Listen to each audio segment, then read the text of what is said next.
हमारा किसान उत्पादक था और वही किसान जब कारीगर के रूप में काम करता था तो उद्यमी के रूप में भी अपने आप को स्थापित करता था। यानी कारीगर उत्पादक से उद्यमी बनने की गाथा है भारत की कृषि की, और वैदिक काल से उत्तर प्रदेश उसकी भूमि रही है। आक्रांताओं ने भारत की खेती पर ही हमला नहीं किया, यहां की उद्यमिता पर भी हमला किया। जो किसान पहले उत्पादक था और फिर उसको कारीगर के माध्यम से उद्यमी बनने की गाथा को आगे बढ़ाता था, उसको केवल कच्चा माल पैदा करने का अधिकार दिया गया। यहां का कच्चा माल बाहर जाता था, वैल्यू एडिशन का लाभ उन लोगों को मिलता था। हमारा किसान जो उत्पादक था, वह उत्पादक किसान कर्जदाता हो गया। हमारा कारीगर जो उद्यमी था, वह बेरोजगार हो गया। और परिणाम हम सबके सामने किस रूप में? इस देश ने आजादी के बाद की बात छोड़ दो, उससे पहले अगर आप देखते होंगे,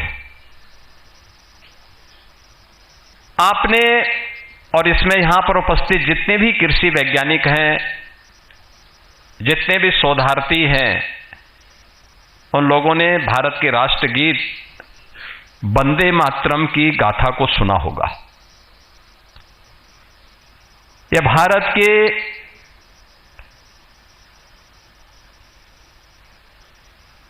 अंदर आनंद मठ पर आधारित एक उपन्यास है, उस उपन्यास का एक पार्ट है। यह बंगाल के त्रासदी पर आधारित गीत है।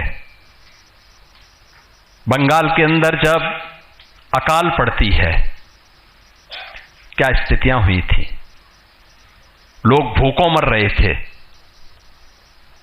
वहां का एक जमींदार महेंद्र नाथ के परिवार पर भी किस प्रकार की बीती थी, और फिर सन्यासी विद्रोह हुआ था। उस समय के ब्रिटिश और औपनिवेशिक काल में किस प्रकार का शोषण होता था, उसकी पूरी गाथा उस आनंद मठ के अंदर समाहित की गई है। यह भारत के उस उत्पादक किसान को जब कर्जदाता बना दिया जाता है, तो कर्जदाता बनने की गाथा अकाल के रूप में और त्रासदी के रूप में हम सब के सामने देखने को मिलती है। और यही हम सब ने देखा है, यही गाथा है हमारे सामने। और मुझे लगता है कि इन सब बिंदुओं पर चर्चा करने की आवश्यकता है, देखने की आवश्यकता है। संभावनाएं आपके सामने हैं, उन संभावनाओं को कैसे आप जमीनी धरातल पर उभार करके दुनिया को अपनी ओर आकर्षित कर सकते हैं, यह सामर्थ्य आपके सामने। अभी आने वाली समय की चुनौतियां भी हैं।